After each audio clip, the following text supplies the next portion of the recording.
The Mutual Broadcasting System presents The Family Theater, starring Walter Brennan and Beulah Bondi, with William Gargan as your host.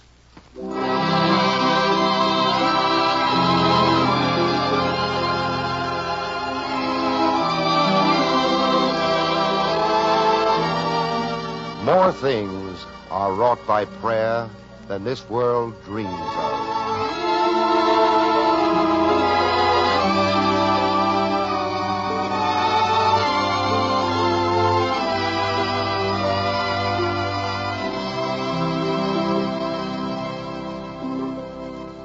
Good evening. This is Bill Gargan. And before I say another word, I want to thank all of you on behalf of the Family Theater for your telegrams, letters, and phone calls which we received after last week's program. As a matter of fact, so many of you called that the network switchboards here in Hollywood and all over the country were literally jammed. And many of you asked the same question. Who sponsors this program, the Family Theater? The answer is simple. Nobody. And everybody. The actual show is put together by a lot of us in pictures and radio who agree that the most important thing in the world is our family. My family and yours. We think that a happy family means a happy community. A happy community means a happy country. And happy countries, well, when you love your neighbor, you don't fight with him, do you? And so we offer this program, its plays and players, with the conviction that prayer, that's what I said, prayer, family prayer, will give us the faith and understanding which we all need to keep our families together. If you're listening to Family Theater tonight for the first time, and you're wondering how faith can help you, why not sit back and listen to Charles Tazewell's story, No Night Too Dark, with Meredith Wilson's orchestra, and starring Walter Brennan and Beulah Bondi, with Jennifer Holt and Jean Reynolds.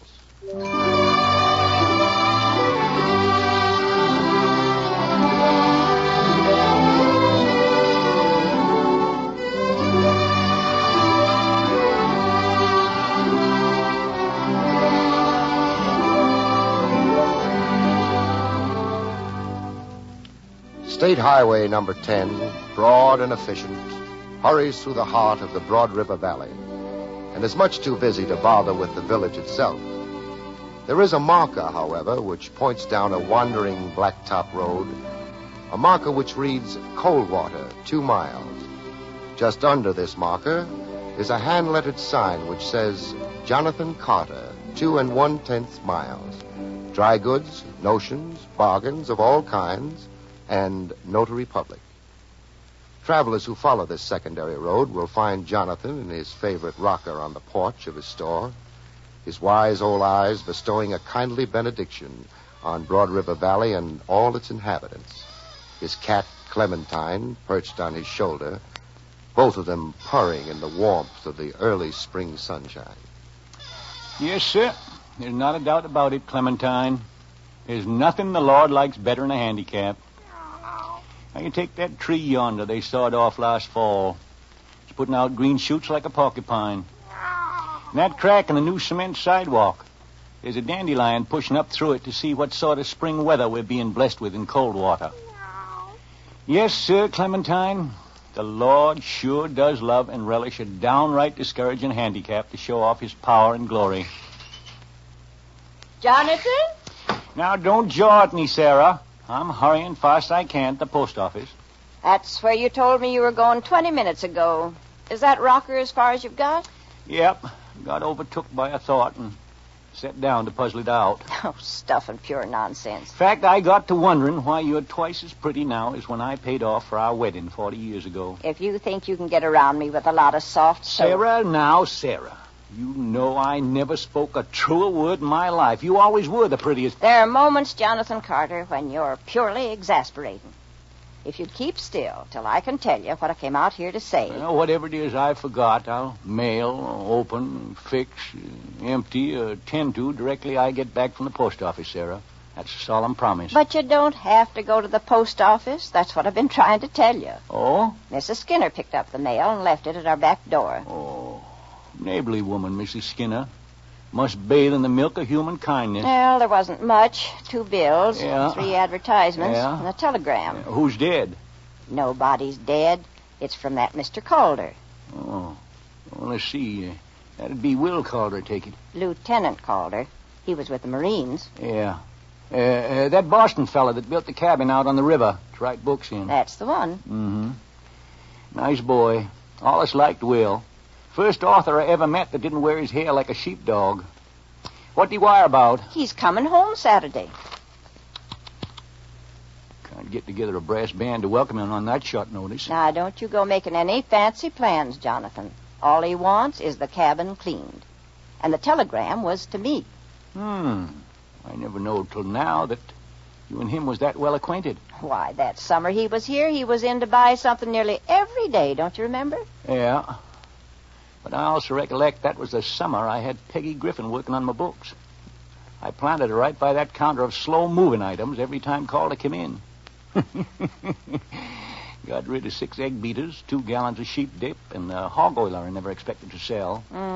Well, they made a real handsome couple. I spent a deal of time studying the matter over before I matched him up. Why, Jonathan Carter, you had nothing to do with it. Well, who got Peggy to read his book and tell him how wonderful it was?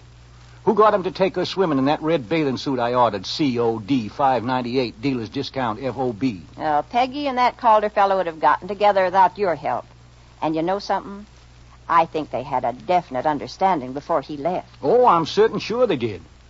She had the same happy cat-eat-the-cream grateful look that you had when I asked you to marry me. Why, Jonathan, I never did. Plumb unbelieving of your good fortune. Of all the tall stories, but I haven't the time nor the inclination to argue nonsense. I'm running over to ask Mrs. Scuddy if she wants the job of cleaning. Yeah. If a customer shows up while I'm gone, see if you can stir yourself to wait on him. Yeah. And if Peggy Griffin comes in, restrain yourself just this once, Jonathan, and don't go asking questions. Won't open my mouth. Well, see that you don't. Just mind your own business and stay out of trouble till I get back. I won't talk to nobody but Clementine. Won't ask a question of any living soul. I give you my promise, Sarah. If Peggy Griffin comes in here driving a team of 6 horses, she won't drag one single question past my lips.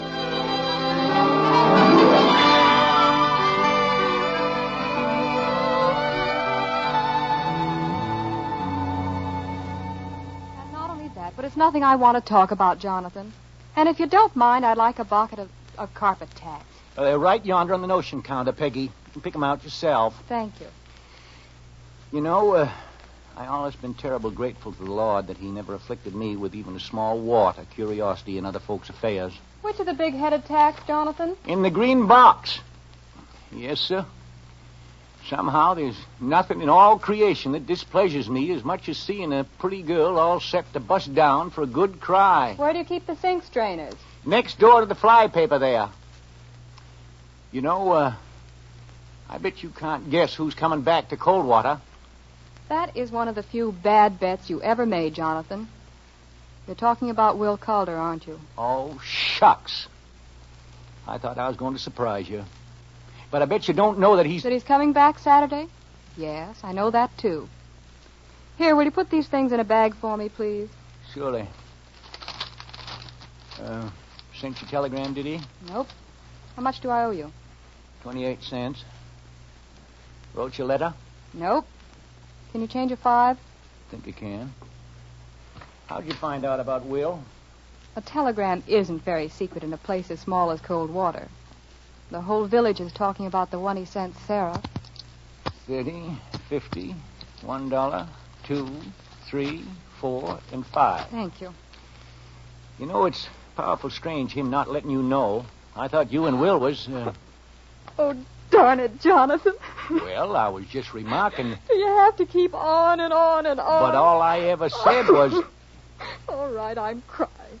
Now, I hope you're satisfied. Well, you're bound to do it one place or another. I came in for some tacks at a six-strainer, and all I get is Will Calder, Will Calder, Will Calder. Here, have a handkerchief.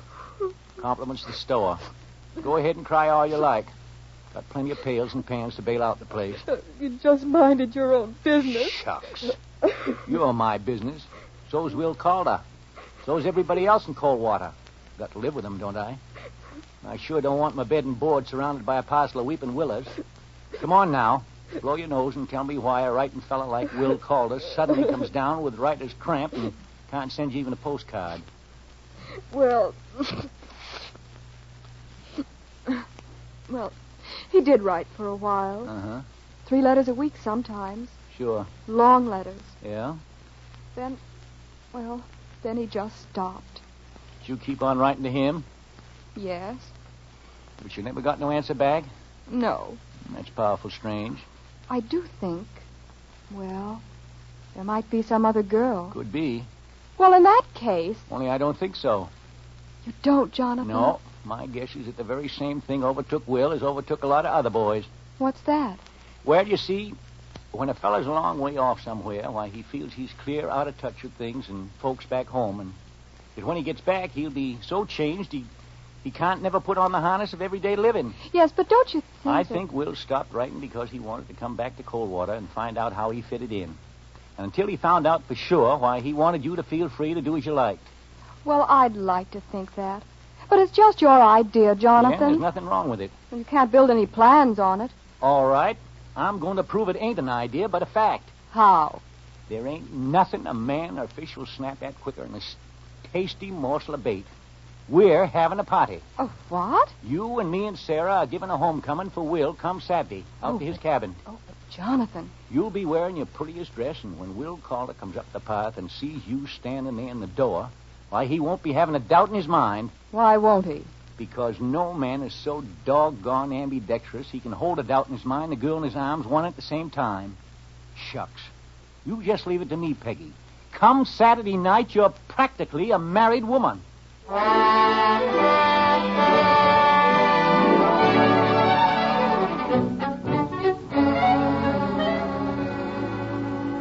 Jonathan, will you please get me some wood out back of the cabin? And leave those olives alone. Oh, I was just winnowing out the runty ones, Sarah. And by the time Will gets here, there won't be any left. Shucks, kind of recollect that Will don't fancy stuffed ones anyhow. You don't recollect anything of the kind. If you go and get into jest...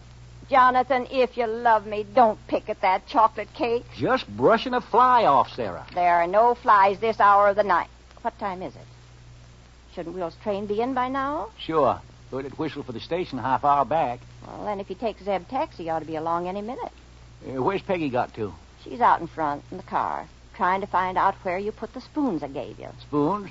Yes, the spoons. Oh, they're wrapped in some napkins under the hood. Well, why on earth did you put them there? Keep the carburetor from rattling. Oh, my stars. Yeah, I'll go get the wood for the stove. Sarah? Jonathan? Yes, Peggy. He's coming. I just heard the car turn in from the main road. You did? How's my hair all right? How do I look? Oh, perfectly beautiful. You're as slick and pretty as a new red fire engine. Yeah, that's Zeb's taxi, all right. I'd know that engine knock over a convention of woodpeckers. Do you think he'll like me? That's the craziest question I ever heard. Now, here's what we'll do. We'll close the door all but a crack so as we can see. Then, just as he comes up the walk, we'll throw it open and yell, "Welcome home, Will." Quiet now. Zeb stopped and not in front. I can't see Will. Can you? Now, just hold your horses. Listen, wasn't that a dog? Sure was. Will must have brought one home with him. Yes, there it is. It just jumped out of the taxi. Big dog, too. Oh, he always did love dogs. He wrote me once about a pup that he'd picked up. There's Will. See, he's just getting out Jonathan. He's got a cane. And he's wearing dark glasses. Jonathan. Good Lord. Oh, no. Dear Lord, save us. The boy's blind.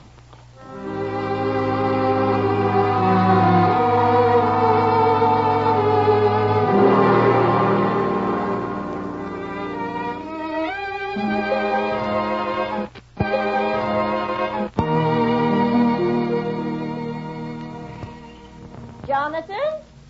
Oh, Jonathan, is that you? Yes, Sarah, it's me. Just where on earth have you been ever since supper? Oh, out and about. Out and about doing what? Well, I walked some and I thought some and talked just a mite. Talk to who? Let me see now. I guess it was Peggy Griffin. So you've been meddling again? Just middling. The girl feels powerful bad, Sarah. Well, I don't doubt that in the least. She went out to Will's cabin this afternoon. The door was locked.